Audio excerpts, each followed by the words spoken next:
Come, lay your plan, Medea.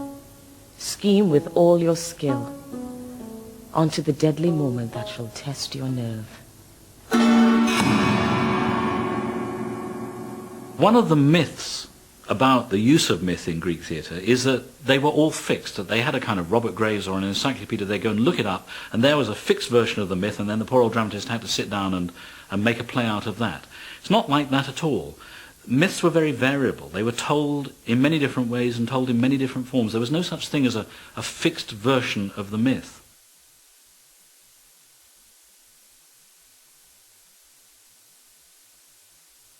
We know that there were stories of Medea, of course, of her going off with Jason, of her coming to Corinth, and there were even stories of the death of her children. But it doesn't look as if before Euripides, Medea herself killed the children. So Euripides has taken that raw material and made the absolutely vital, crucial change of having Medea, the mother herself, kill her own children. Now, for us now, that is the essence of the Medea story, of course, that she's the woman who kills her own children. But Euripides was innovating. He was changing. And I think this flexibility, this reminder that the raw material can be changed, can be seen in a different way, can be told in a different way, is a kind of model for modern productions. That we have the basic material, but we're always turning it, we're always trying to see it from a different angle, we're always trying to tell the story in a different way. Although the myth of Medea who kills the children appears very simple, in fact the way that her myth has been received since the Middle Ages and since the Medea was first printed in the Renaissance is rather a complicated story.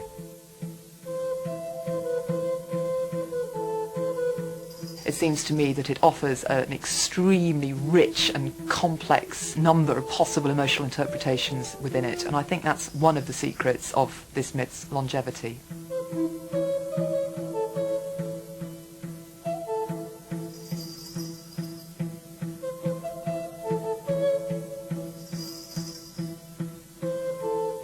In staging Medea, we may feel instinctively that we should be authentic.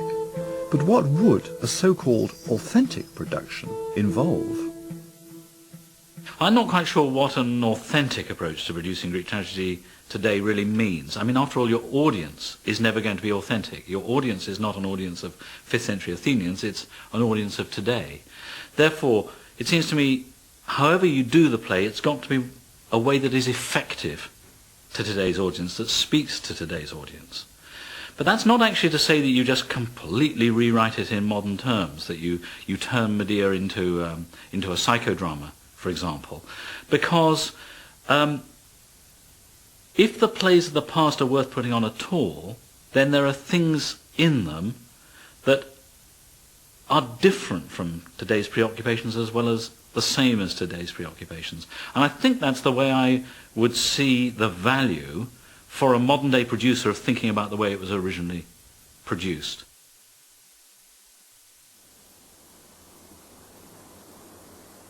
You can go and stand in the very spot in Athens, in the Theatre of Dionysus, beneath the Acropolis, where Euripides' Medea and all the other great tragedies of the great era of tragedy in the 5th century BC were first put on. And you can stand and look around there and say, this is exactly where it was.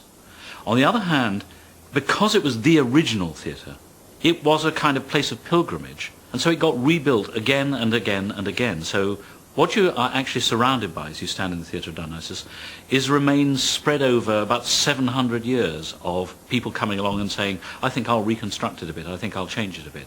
So that hardly a single stone that you see was standing on the spot where it is now when Euripides' Medea was first put on.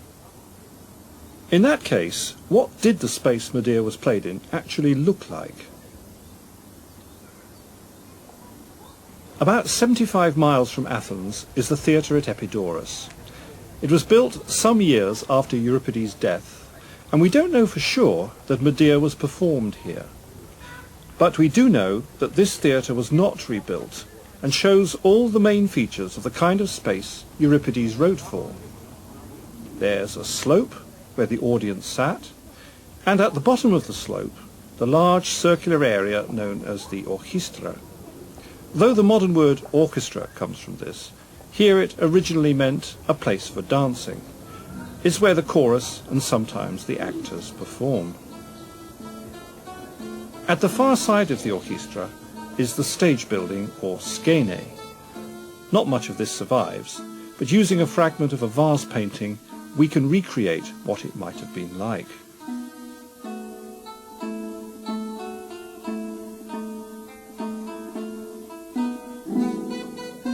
And finally, the side roads, called the parodoi. It was here that many of the entrances and exits took place. This is basically the stage space for all the tragedies of the 5th century.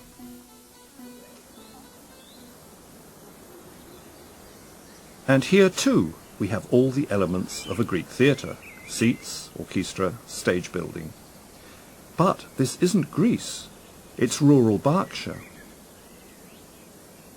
Carved out of a chalk pit in the 1890s, this theatre has been in continual use by the staff and students of Bradfield College for the performance of Greek tragedies.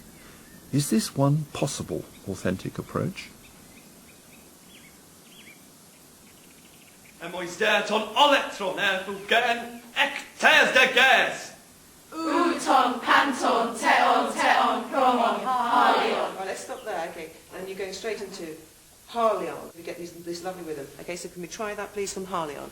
1, 2. Halion, epe atios apilos otipumaton oloimon. Thronesin eiton deco.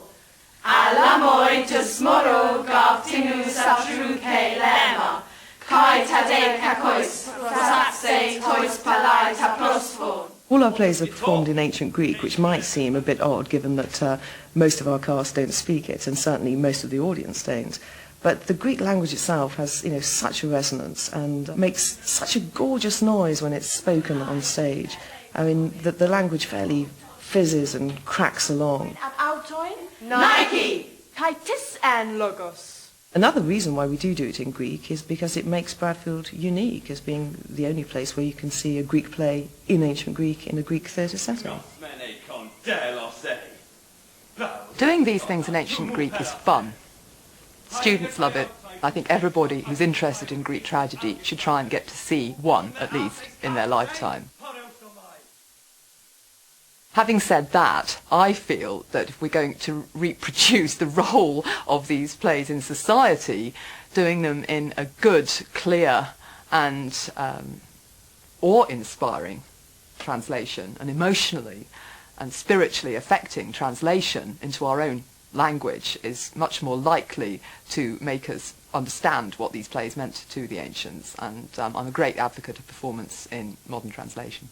Still, you can treat me like a woman who's witless. My heart's made of steel, and as I have stated, whether you like it or not, there's Agamemnon. This is the sword hand that brought him to blood rights. I hacked down my husband. I would say give your actors time to work with an English version, to work with the expressiveness of something in our own language. But I could see at the same time there is a problem of translation. I mean, Medea actually has not been I can't think of a really good translation of Medea that I could really strongly recommend. It's not like with the Oresteia, where Peter Hall managed to get Tony Harrison to produce a uniquely special and powerful translation for that production. Now you're ready with banishment, exile, the people's hatred and public damnation. And how did you punish this murderer here? Meant as little to him as slaughtering cattle. His sheepfolds were bursting. He butchered his she-child, the she-child I laboured to launch on her life lot as some specious godsop to settle a storm squall. You should have banished him for pollution. But it's now that you start to play at stern judges. Even though it's a translation, the use of stylized English might help us get closer to the spirit of the original text. And there are other so-called authentic elements here too. A large chorus, masks, and an all-male cast, as they would have been in Euripides' day. I've seen some very successful modern professional productions of Greek tragedy which have taken one or two of the conventions of the ancient theatre, which are not commonly used in the modern Western theatre anyway, and use them to very great effect in the modern theatre. One is to take just the mask, and I think that some of the Peter Hall productions, with their beautiful masks, have very successfully brought out the estranging effect of the mask, that somehow the actor behind it, his own identity, is submerged, and by the very simple act of putting on a mask, certain kinds of different movements come about, certain more stylized and more, if you like, universally readable gestures. If you go for a larger, more stylized acting style, such as ancient Greek tragedies must have had, if you just think of the size of the theatre, that alone tells you, you can't deal with tiny little gestures. Whereas in film, of course, the tiniest little twitch of a hand or twitch of an eyelid can speak volumes. But we're not dealing with that kind of theatre. We can see the logic of this. A large space requires big gestures. Men playing women might need to be masked. But what's the historical evidence? I once showed to a colleague who works in Shakespeare studies some of the vase paintings that are related to the Greek theatre. And he said, my God, if only we got evidence like that for the Shakespearean theatre, we'd know so much more than we do. We've got quite a lot of vases that are interestingly related to the Greek theatre.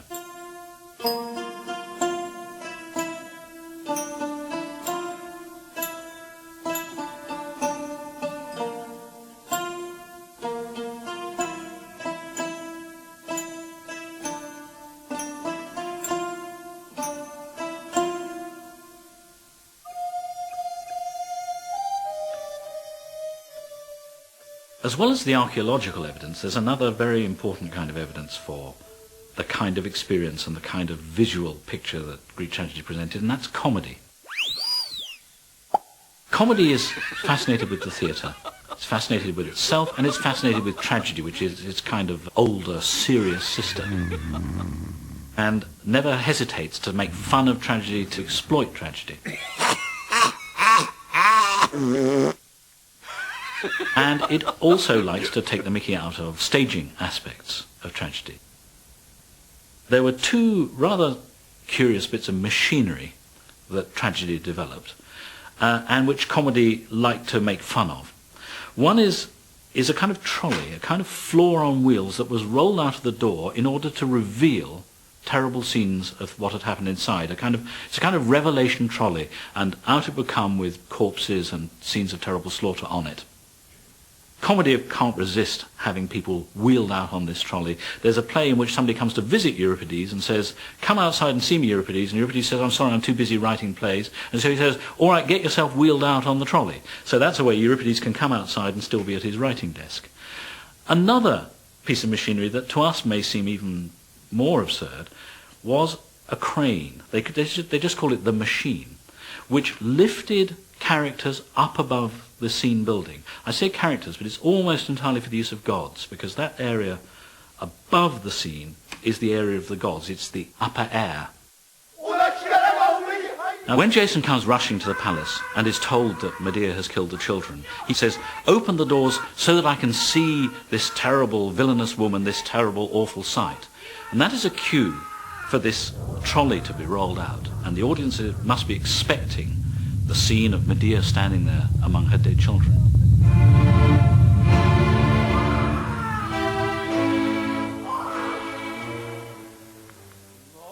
And instead what happens is that this crane, the mechane in Greek, is brought into use. And instead of appearing in the doorway, Medea appears above in the chariot of her grandfather the sun.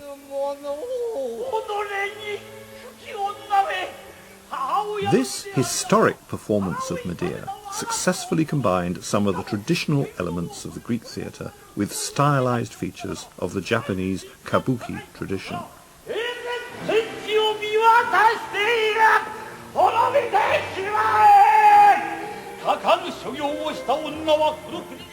One of the advantages in going to see a Greek tragedy, either in ancient Greek or in a language like, say, Japanese, that one doesn't actually understand, is that one has to focus very hard indeed on what's going on in other production ways, particularly gesture, movement, costume, masking or non-masking, and so on. And one of the revelatory things to me about watching the Ninagawa production was the way that the actor playing Medea used his voice going up and down the hill, especially in the big soliloquies, as a sort of operatic, oratorical use of the entire voice over a couple of octaves, which really made you hear the speech as an emotional sound statement rather than the actual content of the words.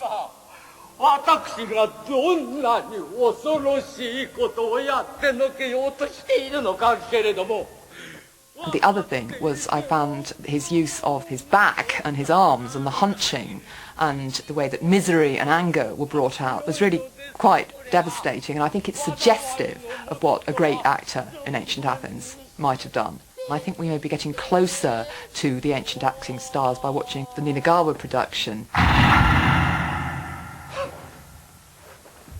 We think of theatre as something you go to in the evening to relax between work and going home. It's something that runs in repertory the whole time. You can go to the theatre any day you want. It's rather different in ancient Athens. All the surviving Greek tragedies we've got are actually Athenian tragedies, and they, all except one of them, come from the 5th century. They were performed in Athens at festivals in honour of the god Dionysus, and they're simultaneously civic events and profoundly religious events. It looks as if perhaps as many as half of all the citizens in the whole of Athens and Attica, which of course is a big area of countryside all around Athens, as many as half might have gone to the theatre, which is extraordinary. If you think of even a middle-sized British town, getting half the people in all that town out to a single occasion. Maybe half the people in that town might watch some royal wedding or some football match on the television, but to get half of them out into the same civic space, into the same area to participate in a communal occasion, is something that's actually quite remote from our experience. Now, when I say the community, though, one's got to remember, of course, that ancient Athens had slaves, they wouldn't come to the theatre, and that women were not citizens in the full sense of the word. And at the very least, this audience is predominantly a male audience. Personally, I believe it was an exclusively male audience. And that lines it, if you like, with the meetings of the Democratic Assembly, with the meetings of the law courts. These are huge gatherings of the male citizens of Athens. And I think the theatre, too, is a gathering of the male citizens of Athens, where they put themselves through an experience which no one would want to undergo in everyday life. Instead, they lay aside a special festival time to explore both the most terrible aspects of human existence in their tragedies and the most ridiculous aspects of human existence in their comedies. The Medea was played in front of the massed Athenian citizenry, and it's important to try and consider what its major preoccupations were in order to understand and illuminate some of the aspects of the play which perhaps don't engage our emotional sympathies quite as much as they should. The first is that the Athenian citizens gave themselves a lot of privileges, and these privileges were guarded with an almost paranoid anxiety. They could only be passed on to legitimate sons of citizens, which meant that legitimacy of birth was of extraordinary importance in Athens. After 451 BC, which is 20 years before the Medea, Pericles had passed a law that meant you had to prove that not only your father but also your mother were of authentic Athenian citizen families. Now, I think this fundamentally helps to illuminate Jason's situation in the Medea. It's very easy to sympathise with Medea's plight. It's less easy to sympathise with Jason. But if you're an Athenian man going to watch this play, you're watching a man who's in a city where he's got a wife who's not from that city, she's not even Greek, and he desperately wants to make his way in that city. So his foreign wife, by whom his sons were actually not going to get any kind of citizenship in Corinth, has become a huge embarrassment. The second feature which it helps to illuminate is why she does kill the children. Is it just to spite him? No, it isn't. It's far more than that. In killing the children, she wipes out his whole citizen household. She completely abolishes his ability to perpetuate his own kinship line. It's a far more profound offence against him than it is actually possible for us to imagine. It's not just personal hurt, it's about his whole kinship line through time, and that's partly why she kills off his new wife, so that he can't get new heirs by her either. If there are women there in the audience, it seems to me this is a different experience, if you like, a more closer to reality experience for the men of the audience than if the women are not there. If the women are not there, they can explore the nightmare, they can experience it fully, and then it hasn't happened, the women aren't there, the women haven't seen it, the women have not perhaps gained ideas from it, because it's quite dangerous, isn't it? It's saying women can get at their husbands in this absolutely fundamental way by destroying the very thing that they've produced between them. And I am inclined to think that it ties in with the notion that women were not present in the audience, that a tragedy like Medea can so fully explore the very worst possibility of family life, that the woman destroys the children. Medea is remarkable in that she blurs or confuses a lot of the boundaries that Athenians needed in order to organise their perception of the world, categories that they needed. She is a woman, but she actually uses the language very often that would be expected in the mouth of a man. From the first moment when she emerges from the house, she starts saying things which you'd expect in the mouth of a man rather than a woman. Most women in Athenian tragedy apologise when they come out. They're expected to stay indoors. Most women say, "I'm very sorry to have come out, please don't censure me." What Medea says is, "I have come out lest you censor me for being an introverted private person," which is quite extraordinary. It immediately signals that this is no ordinary woman. And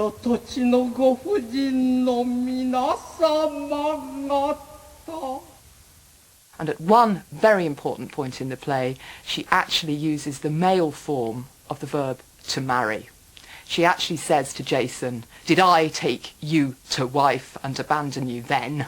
sarcastically. But the form of the verb for taking to wife that she uses is actually male, and this really must have been quite scintillating theatre. 幸せを不幸せと勘違いせぬことだ。なんとでも言葉をお並べなさいな。あるなくな逃げ場をお持ちのあなたですもの。私は一人で頼る人もなく所払いに追っ払われる身。それもこれも我からと招いたこと。誰を恨むわけにもいくまい。私が何をいたしまして、掟にかなわん釣り合いとそうであなたを捨てでもいたしまして。もったいなくもご両しがたり、身の程知らずな呪いの言葉を吐きかけたではないか。私自らが呪いなのだわ。あなたのお大切なお家柄への激しい呪い。もうこれ以上問答無用。 The play is really quite odd. In formal terms, Euripides did things which he didn't do in most of his other plays. For example, he only uses 2 actors. People had been able to use 3 in tragedy for a long time before, and Euripides almost always did. I think Euripides chose to use only 2 actors for a very specific reason. That is that he wanted Medea to dominate the stage from the moment that she first comes out of the house and to take on, as it were, all her enemies, all her male enemies. If Euripides had complicated the scene with a 3rd important speaking part on stage, he'd have erected a triangular situation which would have made that primal duality, that sort of binary articulation of sex war, it would have rendered that thoroughly diluted. The second feature that makes it really quite anomalous is that Medea doesn't sing full-blown lyric arias, and heroines in tragedy would very normally be expected to use the lyric sung medium, and she doesn't do it at all. The third way in which I think it was really most unusual, perhaps most important of all, is that Medea is a tragic criminal who escapes scot-free. She's the only big league criminal in tragedy, murderess, who gets off unpunished at the end of the play.